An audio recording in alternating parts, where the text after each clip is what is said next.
Good afternoon friends, welcome to my channel. Number సిరీస్లో మరొక problem చూద్దాము. Identify the number which does not belong to the following series. అందులో ఒక number అనేది mistake ఉంది, అదేంటి అనేది మనం ఫైండ్ అవుట్ చేయాలి. 10, 15, 20, 90. అయితే ఇక్కడ మీకు చూస్తే సిరీస్ వచ్చేసి 20, 10, 10, 15, 30 అండ్ 90 కదా. సో ఇక్కడ చూడండి 20 ఇంటూ ఓకే.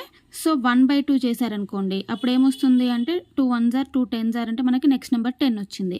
అట్లాగే ఇక్కడ చూస్తే 10 ఇంటూ 1/2ని ఇంకా 1/2 యాడ్ చేశారనుకోండి 1 అవుతుంది. అంటే డబుల్ చేయాలి, 1/2ని డబుల్ చేస్తే 1 వస్తుంది. అంటే 0.5 యాడ్ చేయాలి, 1 వస్తుంది. 10 1s are 10, మళ్ళీ థర్డ్ నెంబర్ వచ్చింది. ఇప్పుడు మనకి ఫోర్త్ నెంబర్ రావాలి అని అంటే ఇక్కడ చూడండి 1/2 1, నెక్స్ట్ నెంబర్ ఎంత రావాలి 1.5 రావాలి. సో 10 ఇంటూ 1.5 అంటే ఎంత మనకి 15. ఓకేనా. సో అట్లాగే 15 ఇంటూ 2 నెక్స్ట్ ఇక్కడ చూడండి హాఫ్ 1 1.5 2, 15 2s are ఎంత 30, అంటే ఈ నెంబర్ కూడా వచ్చేసింది మనకి. సో నెక్స్ట్ నెంబర్ రావాలి కదా మనకి 30 ఇంటూ ఇక్కడ ఏం రావాలి, ఇక్కడ హాఫ్ 1 1.5 2, ఇక్కడ వచ్చేసి మనకి 2.5 అనమాట. సో 2.5 చేస్తే ఏమొస్తుంది 30 ఇంటూ 2.5 మనం ఏం రాయొచ్చు 25/10 రాయొచ్చు. 0 0 క్యాన్సిల్, 25 3s are ఎంత మనకి అంటే 75, కానీ ఇక్కడ ఎంత ఉంది 90 ఉంది. కాబట్టి రాంగ్ నెంబర్ ఏంటి అంటే 90 అనమాట. ఓకేనా. సో ఇలా చూసుకోండి. Thank you.